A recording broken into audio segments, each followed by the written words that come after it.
I will see you on the ground. What do you make of all this?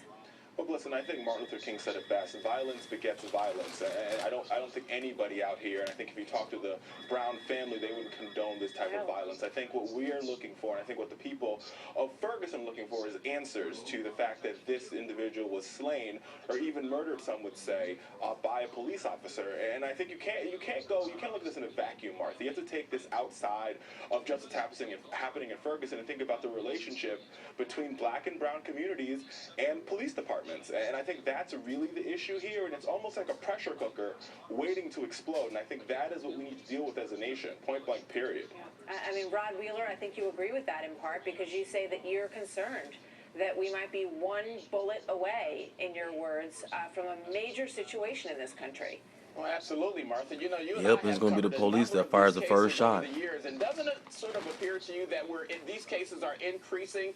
Look, the fact of the matter is we have an American crisis going on in this country right now. We talked about this back when the shooting occurred in Jersey City, New Jersey, where the police officer was killed. And we as a nation must talk about these race relation issues, and we must address them. If we don't do that, we're going to continue to have the riots that's occurring right now in Ferguson, Missouri. One other thing, Martha, that I definitely want to mention, and this is so important, the police chief out there, Chief Thomas Jackson, issued a statement today that he was not going to release the name and the identity of the police officer. Well, Chief Jackson, if you don't do that, your city will continue to burn because that is being respectful to that community, and not releasing that information is being disrespectful to that community, and that's why we have the situation that we have today. David, do you agree? Do they have to release the name of this officer? No, I don't, Martha. And look, I understand what both gentlemen are saying, but let's look at what happened, for instance, in the Zimmerman case, where there was a bounty placed on the head of the Zimmerman family. We can't have that. Look, in a normal situation, say Jersey City, where there was a tragedy, Miguel Santiago was shot by a black man, the community responded differently. Here we have a community where the thugs and the criminals, because that's what they are looting, they're tearing their community apart, they're burning. That has nothing to do with investigating properly what happened, who's at fault, and coming out with an answer. What we have are thugs and criminals.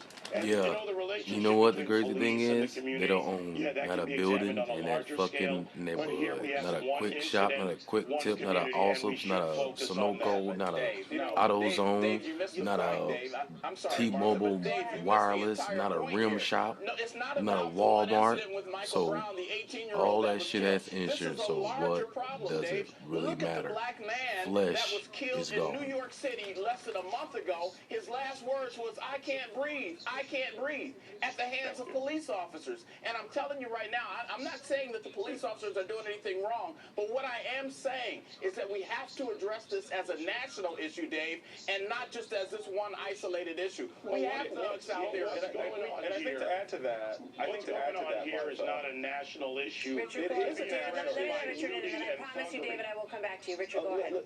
Listen, I think once again, I think David Webb is mixing the forest for the trees here. You've isolated 1 or 2 or 9 individuals that looted, but a majority of the people. They don't even need peaceful this dude on the protest news. because Why the fuck they want got answers. this? Look at this want dude. Police officer to be identified. Michael Brown has been identified. He was identified as a dead man on the street, and they will not identify the police officer that did this. And I think that is why you hear an outcry from the community. This outcry is very similar to the outcry you heard in Stanford, Florida. Richard, let me just jump in here for 1 second because here's the problem. You are grouping this in as though you already understand the end of the investigation. And that's the problem, because this officer is also a human being, and so is his family, okay? Mm-hmm. And what if you have to just allow your mind for one moment to imagine that the officer's story could possibly be true? And if that's the case, wouldn't you change the way that you're discussing this case, Richard? Well, I think if it is the case, or if it's not the case, it needs to be a case that's held in the courts. Exactly. And if it's in the courts, his name should be revealed. Point blank, period. I mean, we revealed George Zimmerman's name, we revealed Trayvon Martin's names. That this officer, whether he committed a crime or not, the fact that there is some question should cause us all to know who his name is so that there could be a proper investigation, so there'd be character witness called. None of that could be done. The NLSP cannot do their work because his name is being hidden for his own protection when Michael Brown was not protected. Michael Brown was not protected, David. 8 shots, he was not protected.